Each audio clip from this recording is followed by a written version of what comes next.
La Corée, le pays du matin calme. Avec sa forte croissance économique et son urbanisation rapide, la Corée du Sud compte plus de 51 millions d'habitants. C'est une pionnière en matière d'innovation technologique. Ses villes ultramodernes, sa musique pop et sa gastronomie sont connues dans le monde entier et c'est l'une des nations les plus développées d'Asie. C'est aussi une terre très ancienne, avec des paysages splendides et un riche héritage culturel. Nous allons explorer plusieurs lieux emblématiques pour découvrir comment les traditions d'hier et les idées de demain ont façonné la Corée du Sud d'aujourd'hui.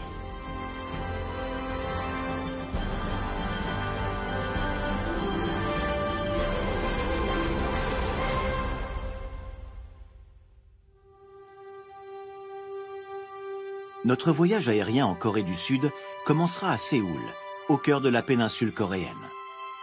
Puis nous prendrons la direction du sud et de la ville de Gwangju. Enfin, nous survolerons la région du Jeolla du Sud, d'une grande richesse historique et culturelle.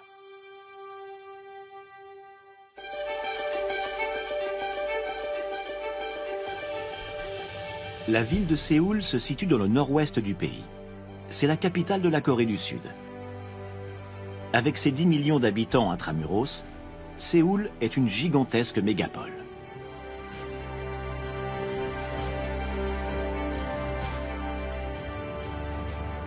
Près de la moitié de la population du pays vit dans cette région métropolitaine, qui comprend également les districts d'Incheon et de Gyeonggi-do. Avec plus de 25 millions d'habitants, son aire urbaine est l'une des plus peuplées au monde. Les Jeux Olympiques d'été de 1988 et la Coupe du Monde de football de 2002 se sont déroulés à Séoul. Aujourd'hui, la ville est reconnue comme un centre d'affaires et de commerce international majeur.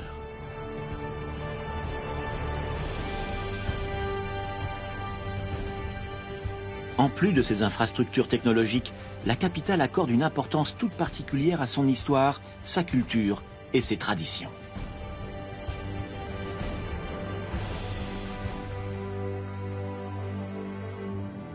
Séoul est habitée depuis plus de 2000 ans.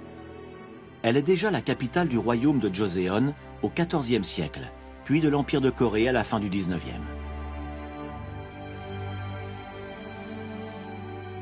Après l'annexion de la péninsule par les Japonais en 1910, Séoul est rebaptisée Gyeongsong. Elle reprend son nom d'origine en même temps que son indépendance en 1945. À peine libérée de la domination japonaise, Séoul se retrouve occupée par les troupes nord-coréennes en 1950 et elle est presque entièrement détruite.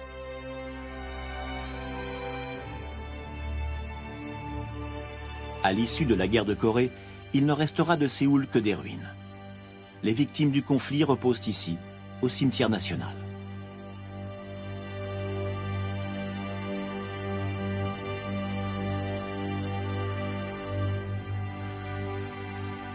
Au cours de son histoire, la péninsule est à plusieurs reprises divisée et réunifiée.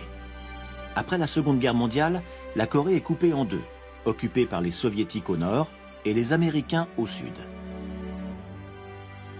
L'ONU proclame la naissance de deux États distincts en 1948, la République démocratique populaire de Corée au nord et la République de Corée au sud. Un conflit sanglant éclate en 1950 entre les deux pays. Il durera plus de 3 ans et fera 2 millions de victimes. Après le cessez-le-feu de 1953, des millions de Coréens sont déplacés et des centaines de milliers de familles séparées. La Corée du Nord et du Sud reste aujourd'hui opposée à bien des égards. Le cimetière de Séoul est un lieu de mémoire de ce chapitre tragique de l'histoire coréenne. Le cimetière national s'étend au sud du fleuve Han, qui traverse le cœur de la capitale. Longtemps, Séoul n'a occupé que la rive nord du fleuve. Aujourd'hui, la ville se dresse également sur la rive sud.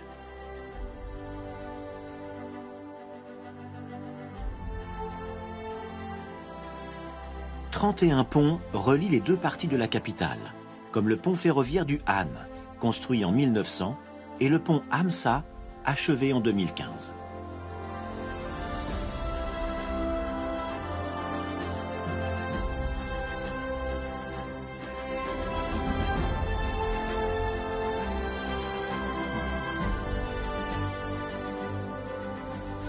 Le fleuve Han compte de nombreuses petites îles, mais la seule qui soit habitée est celle de Yeouido.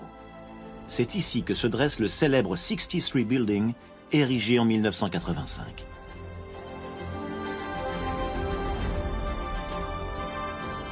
Il culmine à plus de 250 mètres. Pendant 2 ans, il va représenter la plus haute tour d'Asie et restera la plus haute tour de Corée du Sud jusqu'en 2003.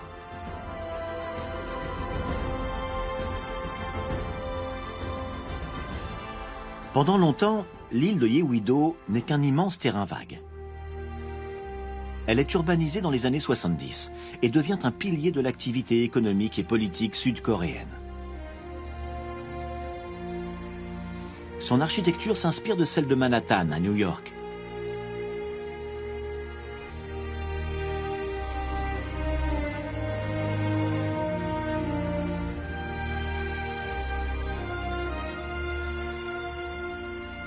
Au centre de l'île, de vastes jardins évoquent Central Park. Au printemps, des milliers d'habitants se réunissent ici pour la fête annuelle des cerisiers en fleurs.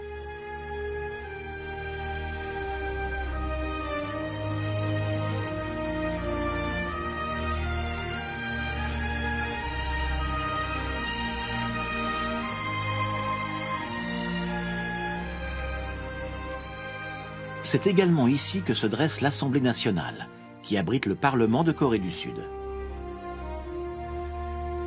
Ces 24 colonnes en granit symbolisent la diversité d'opinions et sa coupole bleu ciel, l'harmonie des décisions.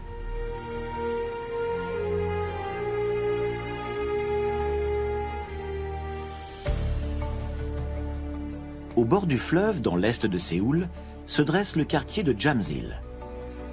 C'est ici qu'ont eu lieu les Jeux olympiques d'été en 1988.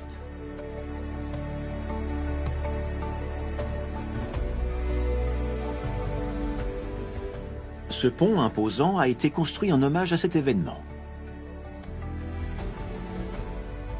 La sculpture au sommet représente la flamme olympique.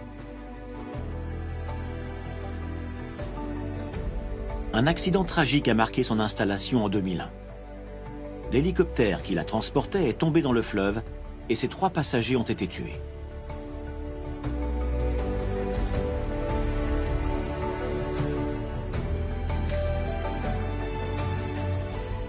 À l'entrée principale du parc olympique, la colossale porte de la Paix, avec ses arcades en forme d'aile d'oiseau, se dresse au centre de la grande place de la Paix.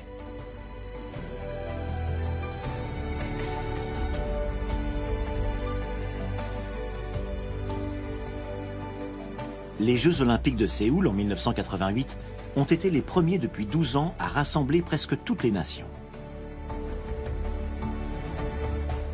En raison de la guerre froide, plusieurs pays n'avaient pas participé aux éditions précédentes à Los Angeles et à Moscou. Aujourd'hui, le parc olympique accueille des événements culturels. Il reste très fréquenté par les habitants et les touristes. Non loin de là, voici le stade olympique de Jamsil. C'est ici que s'est déroulée la cérémonie d'ouverture, marquée par un numéro de parachutistes formant les 5 anneaux olympiques et une spectaculaire démonstration de taekwondo.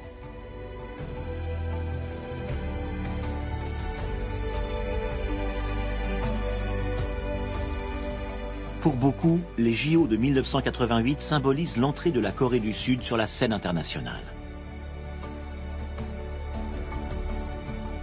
En 2018, le pays accueillera à nouveau ce grand événement sportif, cette fois pour les Jeux d'hiver.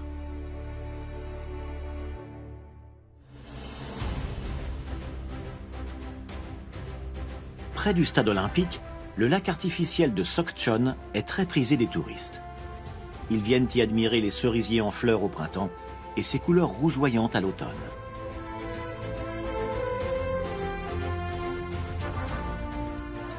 Après les Jeux olympiques, les activités proposées par la ville se développent sous l'impulsion d'une forte croissance économique. Grâce à un meilleur niveau de vie, les habitants de Séoul découvrent les loisirs. Ils fréquentent les zoos, les cinémas, les parcs d'attractions et autres sites culturels.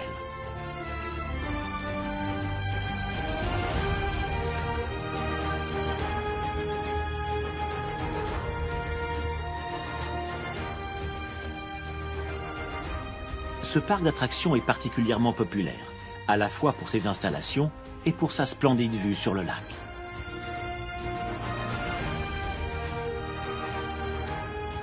Le gratte-ciel derrière le parc d'attractions est la tour la plus haute de Corée du Sud.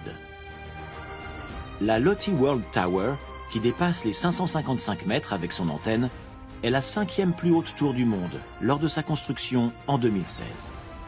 À l'intérieur, un observatoire, un hôtel 6 étoiles et des installations luxueuses en font le nouveau symbole de la réussite coréenne.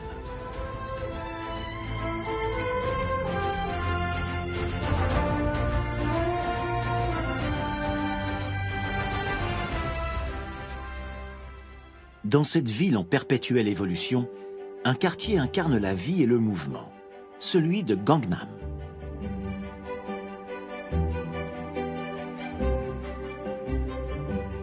Le quartier connaît la gloire en 2012, grâce au tube planétaire Gangnam Style, chanté par la star de la pop coréenne Psy, qui parodie son style clinquant.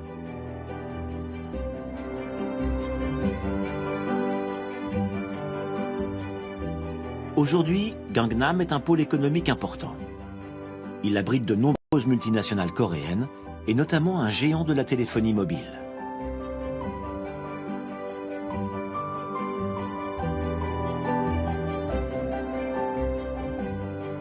Avec ses boutiques de mode, ses cinémas, ses bars et ses cafés, le quartier attire beaucoup d'adolescents venus se mêler à la population fortunée.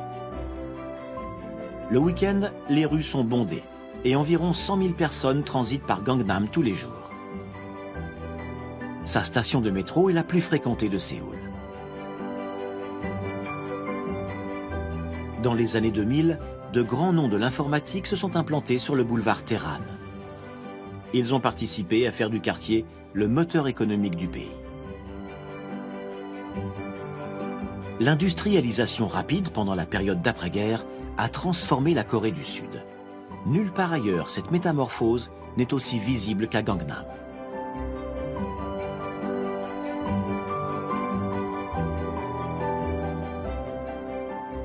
Au bout du boulevard Terran, voici la cité des congrès COEX, où s'est tenu le sommet du G20 en 2010. Elle possède l'une des plus grandes salles de conférence d'Asie, avec une capacité de 7000 places. Elle compte également plusieurs halls d'exposition destinés aux meetings politiques et aux événements commerciaux. Beaucoup d'immeubles d'habitation se trouvent à proximité du quartier de Gangnam. La densité de population à Séoul est très élevée. Les tours résidentielles pour loger les 10 millions d'habitants de la ville sont nombreuses.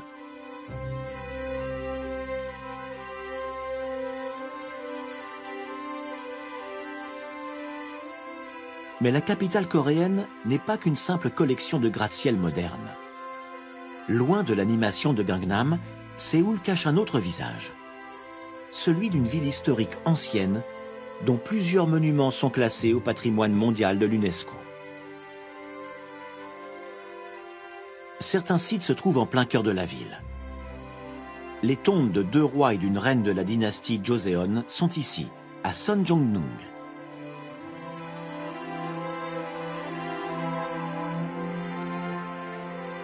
D'autres sépultures royales sont dispersées un peu partout dans la ville.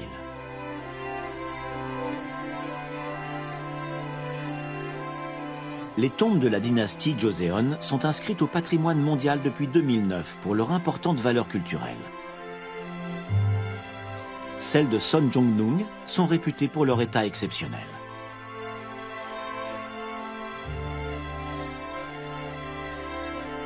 Les habitants de Séoul se rendent régulièrement sur les lieux pour profiter du silence et se recueillir.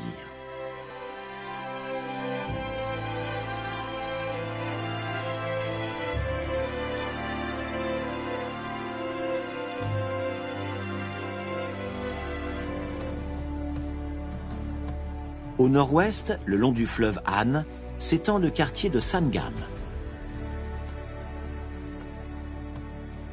Le développement rapide de Séoul a des conséquences négatives sur l'environnement.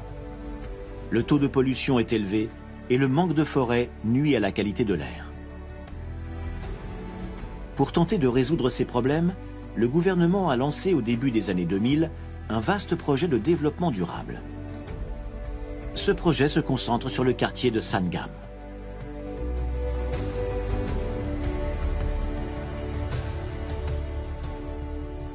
Une colline se dressait autrefois sur la petite île de Sonyu-do. Elle est rasée en 1978 pour permettre la construction d'une usine de traitement des eaux usées.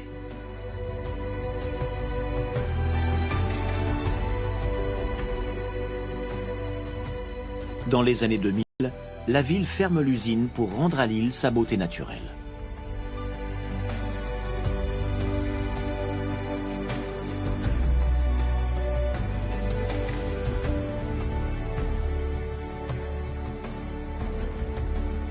Après cette réhabilitation, Sonyu-do devient le premier parc écologique du pays.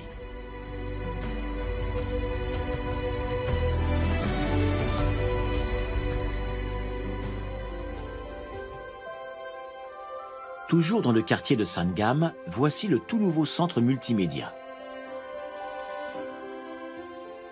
Le DMC, ou Digital Media City, a été créé pour répondre aux besoins d'une industrie du divertissement et des médias en plein essor en Corée du Sud. Dans les années 2000, la culture populaire coréenne connaît une véritable renaissance. La musique, la télévision, le cinéma et les jeux vidéo coréens deviennent célèbres dans toute l'Asie et jusque dans les pays occidentaux. Parmi ses multiples installations, le DMC abrite notamment un musée du cinéma.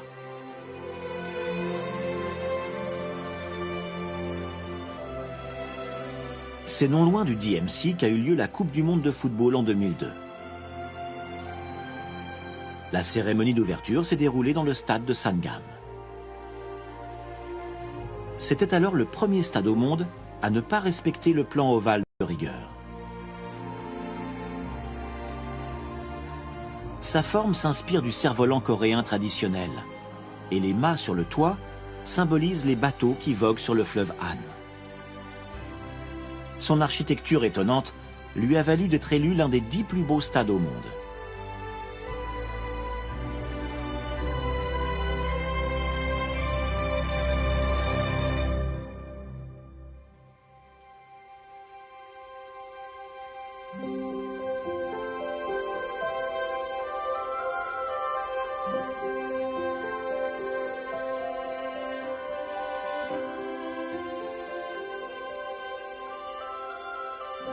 Tout près du stade, voici l'île de Nanji-do.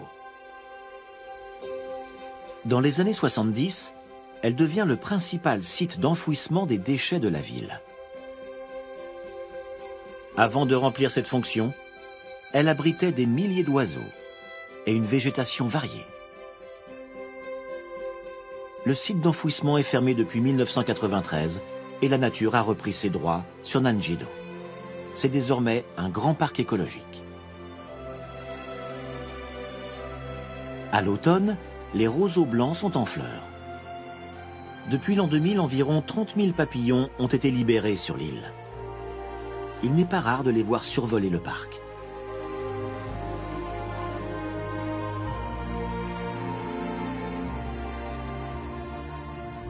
Ce magnifique spectacle attire des milliers de visiteurs qui viennent aussi admirer la vue imprenable sur Séoul.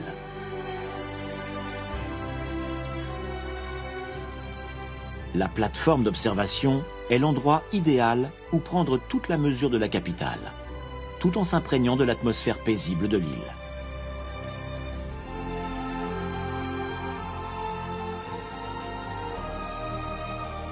Le Sunset Park offre la plus belle vue sur la ville au coucher du soleil. Il est apprécié pour son architecture simple et ses nombreuses œuvres d'art. C'est l'endroit rêvé pour terminer ce voyage au-dessus de la capitale. Après Séoul, direction la ville de Gwangju, le berceau de la démocratie coréenne. La fin du XXe siècle a vu la montée de plusieurs mouvements de démocratisation dans le monde, y compris en Corée du Sud.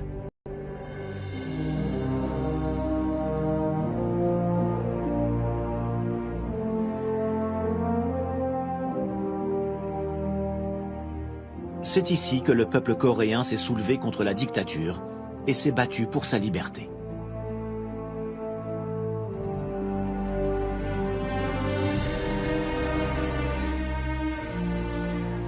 En 1979, l'assassinat du président sud-coréen Park Chung-hee plonge le pays dans le chaos et ouvre la voie à une dictature militaire.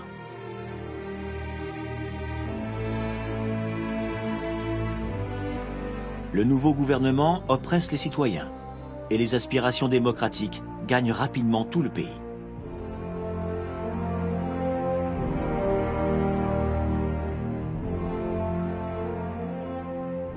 Tous les espoirs sont anéantis par l'extension de la loi martiale à toute la Corée du Sud le 17 mai 1980.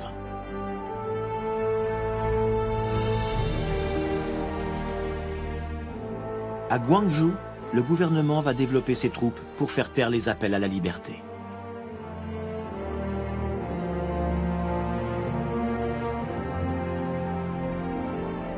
Ces événements vont changer à jamais le visage de la politique coréenne.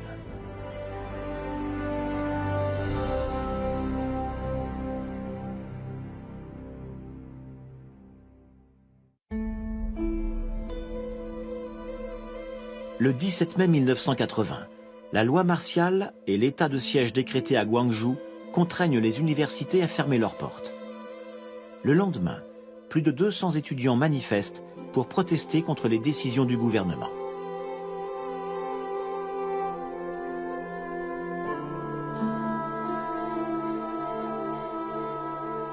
Les habitants de la ville descendent dans la rue pour se joindre au mouvement étudiant. Ils prennent l'hôtel de ville le 20 mai.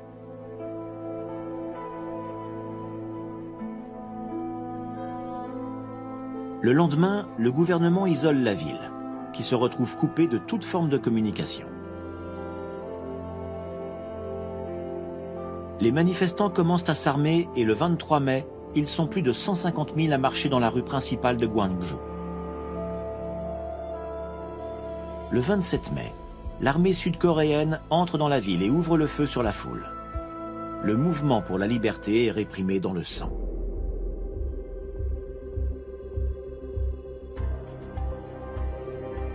Ces bâtiments ont été le théâtre des prémices tragiques de la démocratie coréenne.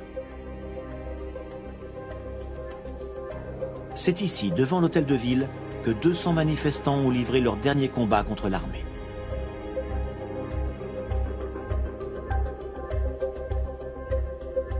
Le bilan officiel est de 200 morts. Mais les organisations de défense des droits de l'homme parlent de plusieurs milliers de victimes. C'est le plus lourd bilan humain dans le pays depuis la guerre de Corée.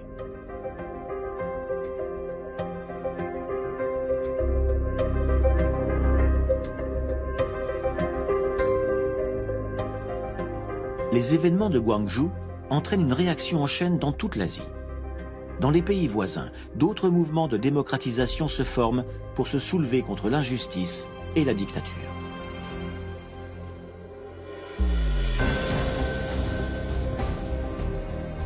En Corée, l'esprit de résistance conduira à la victoire de la démocratie 7 ans après les événements de Gwangju.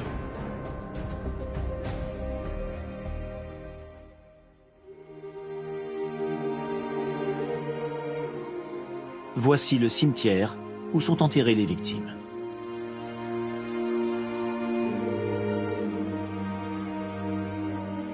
Il est désormais baptisé Cimetière national du 18 mai.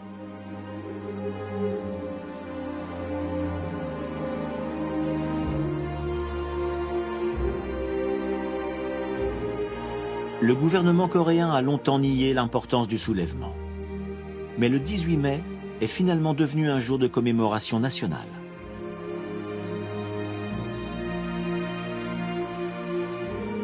Convaincu de son impact bien au-delà de la péninsule coréenne, c'est l'UNESCO qui a fait de ces monuments des symboles de la démocratie dans le monde.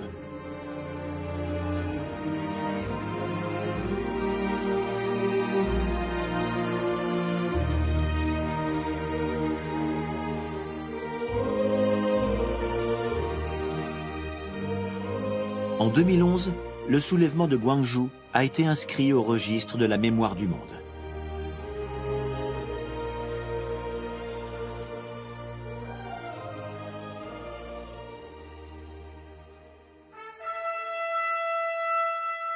Notre voyage se poursuit dans la province du Jeolla du Sud, à l'extrémité sud de la péninsule coréenne.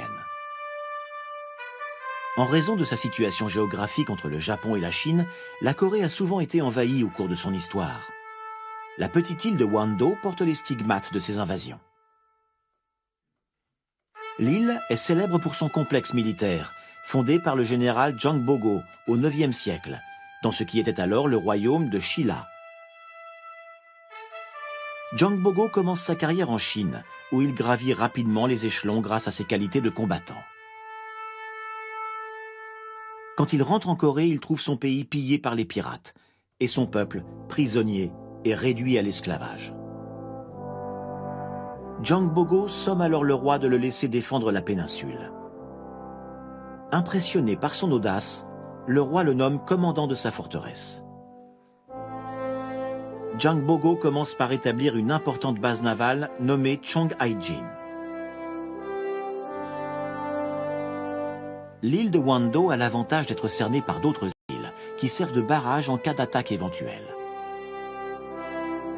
Son emplacement stratégique permet aussi à la flotte coréenne d'accéder au Japon.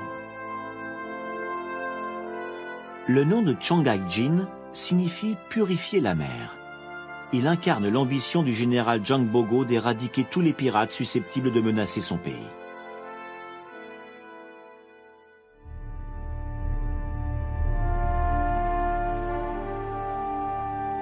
« 450 ans plus tard, l'île de Jindo, plus à l'ouest, sera le théâtre d'une autre bataille historique, cette fois contre les Mongols.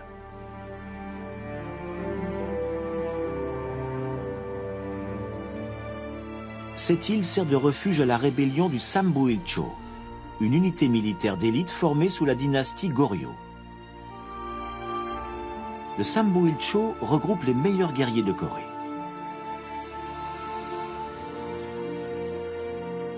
Après le ralliement de la dynastie Goryeo aux envahisseurs mongols en 1270, le Sambu-ilcho prend les armes et refuse de se soumettre.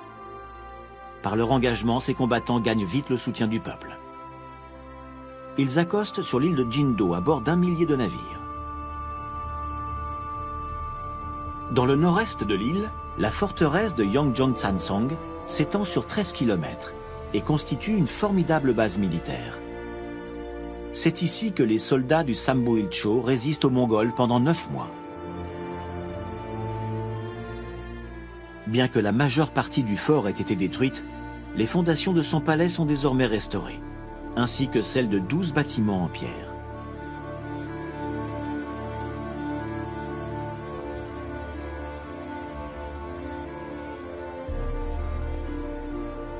Dans le sud de l'île, voici l'ancien village fortifié de Namdang.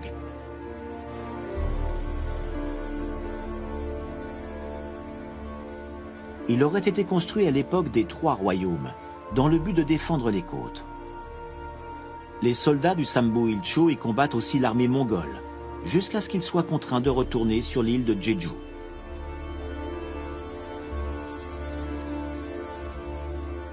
Cette bataille acharnée de 3 ans et demi s'achève en 1273, quand les Mongols prennent leur dernière ligne de défense.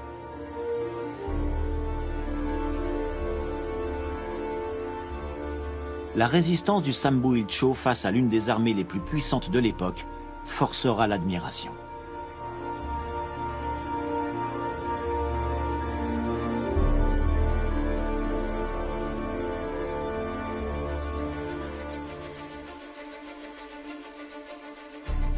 La province du Jeolla du Sud a vu naître un autre militaire célèbre, l'amiral Yisuchin. Au XVIe siècle, il mène 23 offensives navales contre les envahisseurs japonais et les remporte toutes.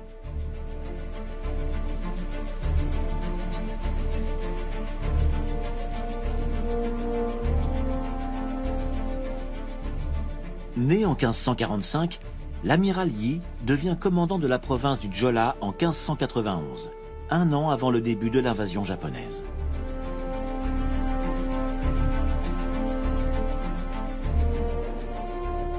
Il va lutter contre les envahisseurs pendant 7 ans. Son courage et sa ténacité feront de lui l'un des grands héros de l'histoire coréenne.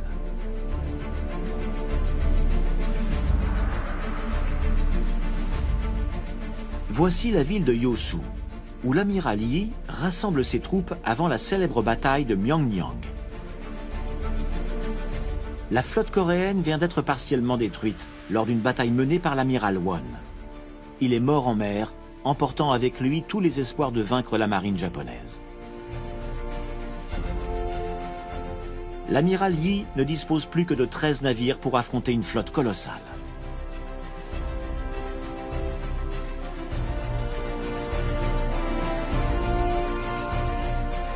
Comme il est inscrit sur cette plaque, les 13 navires coréens accostent ici à Yosu, un jour de tempête.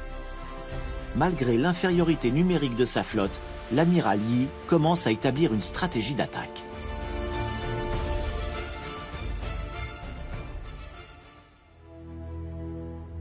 Après avoir quitté Yosu, l'amiral rejoint la base navale d'Oranjin, sur l'île Jindo, où il attend la première vague des navires de guerre japonais.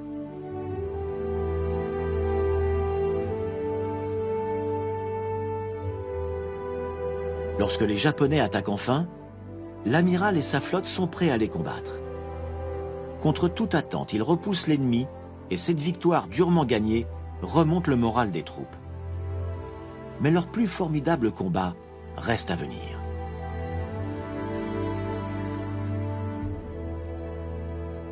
Aujourd'hui, 400 ans après ces combats historiques, Oranjin est un paisible port de pêche. En mer, là où grondaient autrefois les canons, les hommes pêchent désormais des algues. Les habitants d'Oranjin doivent beaucoup au courage de l'amiral Yi.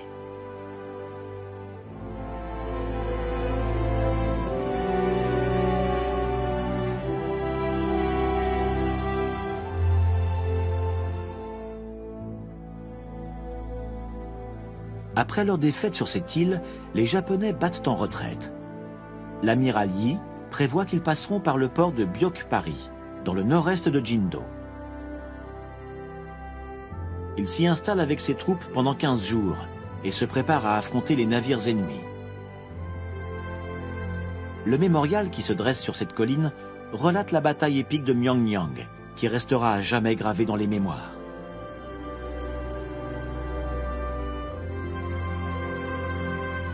Ici, à Byokpa, l'amiral Yi détruit 13 navires japonais. Une stratégie pour détourner la flotte ennemie vers le dangereux détroit de Myeongnyang.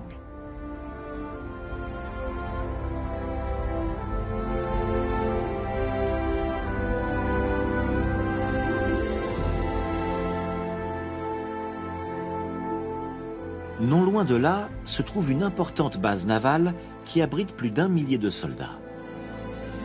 C'est le poste de commandement de la plupart des opérations navales de la province du Jeolla du Sud.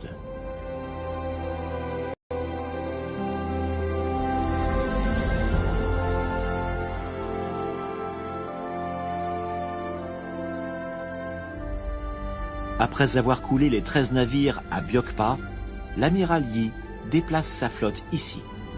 Il pourra ainsi exploiter les courants puissants et les passages étroits de sa base navale pour vaincre les Japonais.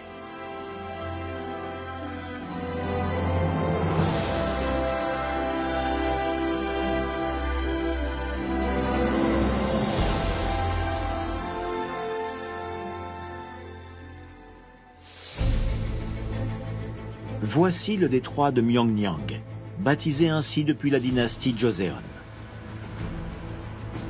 C'est le site de la célèbre bataille navale livrée par Yi Sun-shin.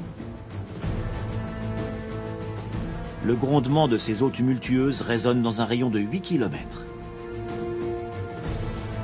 La veille de la bataille, l'amiral Yi réunit ses commandants et leur tient un discours fort.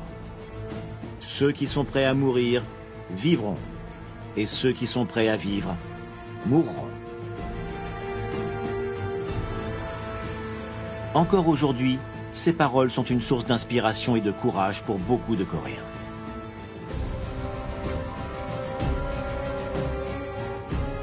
Le détroit de Myeongnyang ne mesure que 300 mètres de large et les marées changent 4 fois par jour. Ce phénomène produit de puissants tourbillons. L'amiral Yi connaît bien les eaux du détroit. En conduisant les Japonais droit dans son piège, il remporte la bataille avec seulement 13 navires, contre les 133 de la flotte ennemie.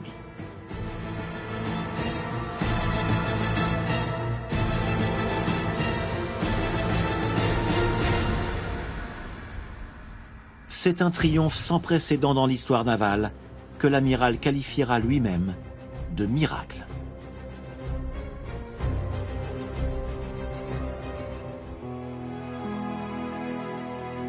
De retour sur le continent, voici le temple de Chumjang et la tombe de Kim Duk-ryang, un général du XVIe siècle qui s'est lui aussi battu courageusement contre les Japonais. Kim a constitué une milice de 5000 soldats volontaires et l'a conduite plusieurs fois à la victoire. Sa détermination et celle de ses hommes ont marqué l'histoire coréenne jusqu'à nos jours.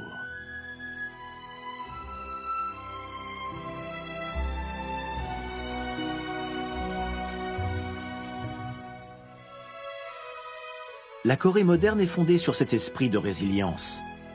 Elle s'oppose à l'injustice et ses habitants sont toujours prêts à protéger leur patrie, quel qu'en soit le prix.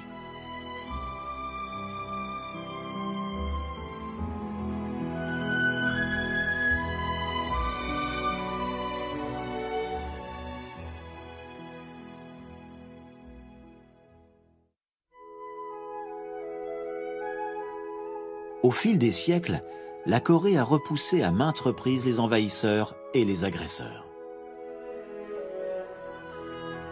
Pourtant, parmi ses relations tumultueuses avec ses voisins, elle a rarement envahi d'autres territoires. Cet esprit de paix est aujourd'hui incarné par les nombreux temples et lieux de retraite spirituelle de la province du Jeolla du Sud.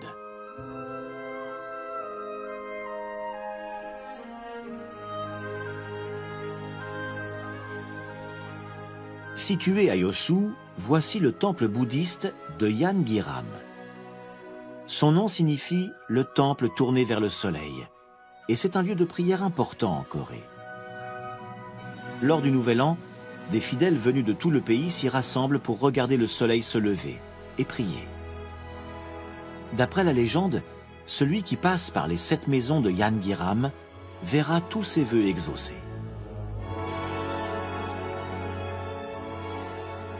Au fil des siècles, en raison des invasions fréquentes, les Coréens sont souvent venus chercher la paix sur cette montagne.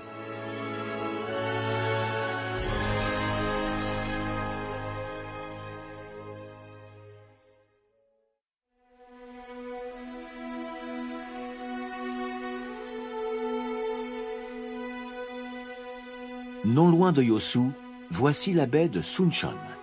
Ce sont les plus vastes marais côtiers de Corée du Sud. Longtemps considérés comme impossibles à cultiver, ils ont été négligés pendant des centaines d'années.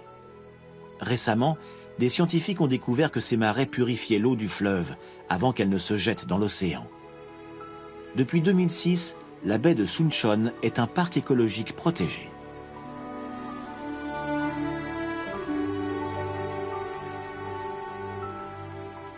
Ces immenses marais côtiers circulaires sont également protégés par la Convention de Ramsar, relative aux zones humides. Les champs de roseaux se sont formés naturellement. Ils continuent de pousser chaque année et d'étendre la zone des marais.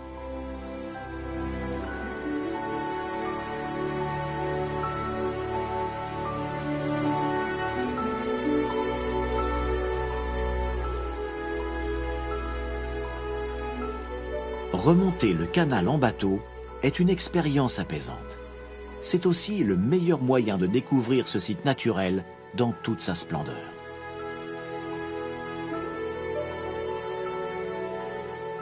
La baie de Suncheon offre l'un des plus beaux couchers de soleil de Corée. Les visiteurs viennent nombreux assister au spectacle.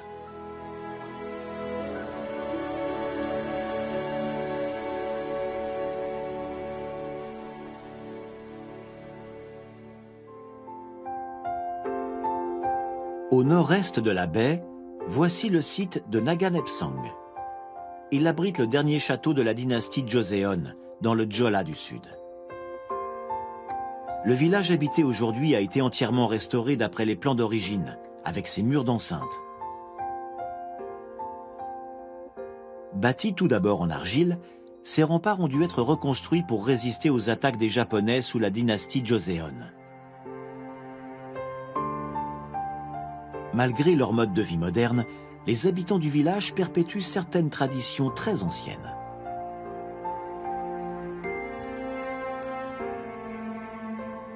D'après les registres de l'époque, il y aurait eu plus de 330 villages fortifiés dans toute la péninsule coréenne. Pendant l'occupation japonaise, beaucoup ont été détruits. Naganepsang est resté presque intact. Il est classé au patrimoine mondial de l'UNESCO depuis 2011.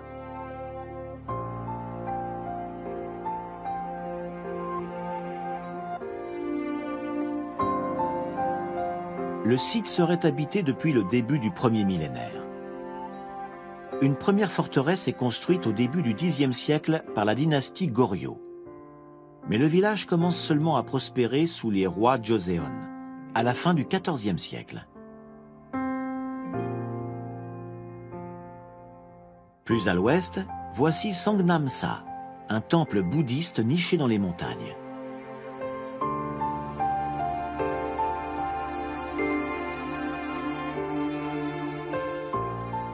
Sa première pagode à 3 niveaux a été construite en 824. Détruit à plusieurs reprises au cours des différentes invasions, il a toujours été reconstruit et rénové.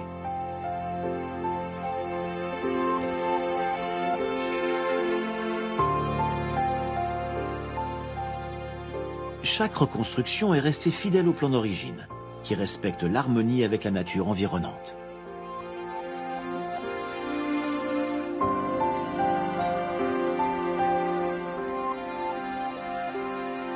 Ce temple bouddhiste de style coréen est entouré d'arbres centenaires de 80 variétés différentes.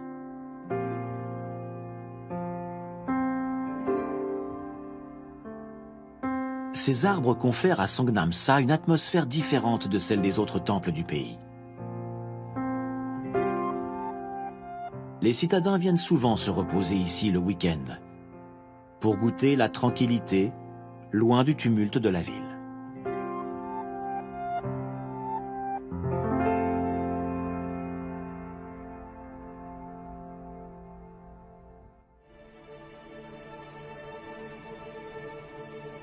Un peu plus à l'ouest, le district de Hwasun cache un autre temple bouddhiste singulier. Wonju-sa est un temple aussi fascinant que célèbre pour ses 1000 statues et pagodes de pierre.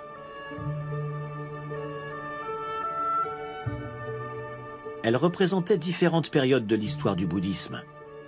À l'origine, il y en avait des milliers, mais on ignore quand et comment elles ont disparu.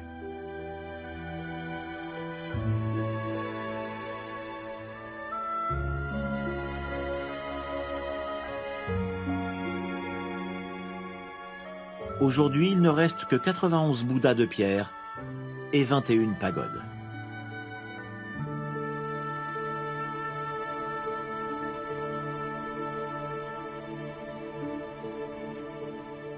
Avec ses 7 rochers, Chilsong s'inspirerait de la constellation de la Grande Ourse.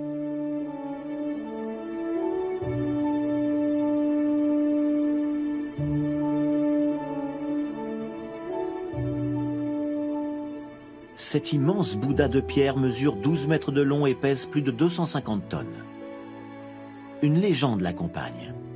Quand la statue se relèvera, le monde renaîtra et connaîtra 1000 ans de paix.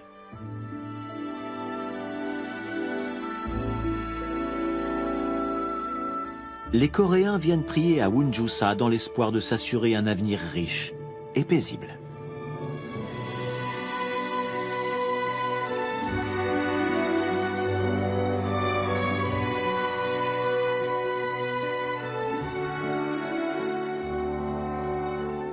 Non loin du temple se dresse l'une des plus anciennes merveilles naturelles de Corée.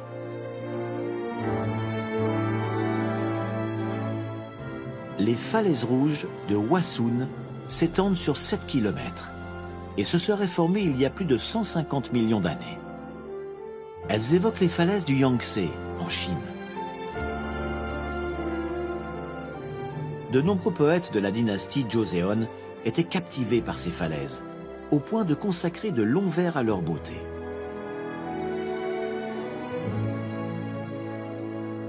Aujourd'hui, le site est ouvert au public, mais il est protégé par les autorités locales qui tentent de préserver la qualité de l'eau.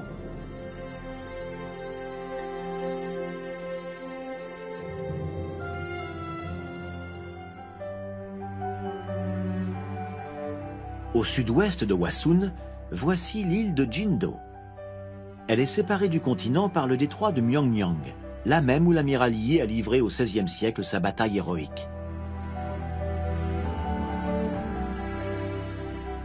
La province du Jeolla du Sud compte environ 2000 îles. Celle de Jindo est la plus grande.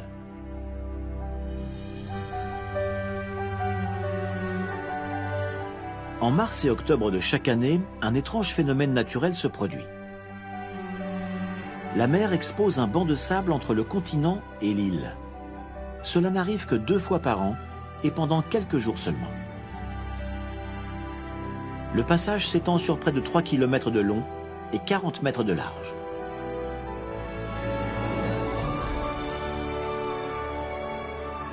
Il n'est accessible que pendant 1 heure ou 2.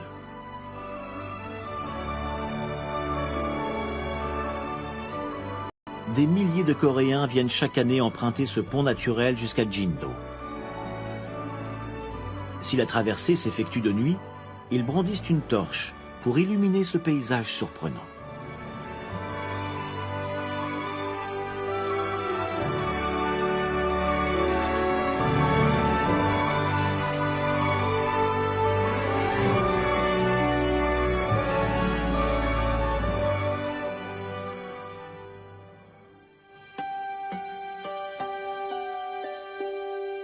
Toujours plus au sud, s'étendent la pointe de la péninsule coréenne et le district de Haenam.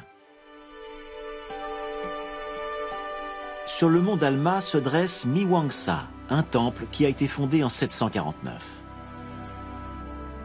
Sa situation géographique à l'extrême sud de la Corée le rend difficile d'accès.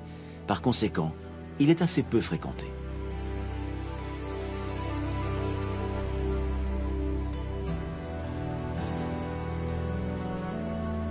Au sommet de la montagne se niche le minuscule ermitage de Dosolam. C'est un refuge bienvenu sur ce terrain accidenté, et son isolement en fait un lieu de méditation prisé.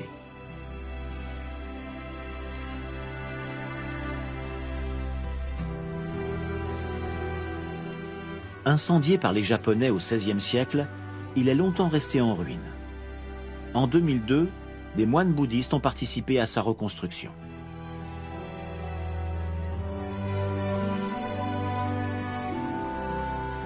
Nous voici à Tangkut. Ce petit port de pêche est surnommé Tomal, ce qui signifie la fin de la terre. Une tour d'observation domine le village et la mer.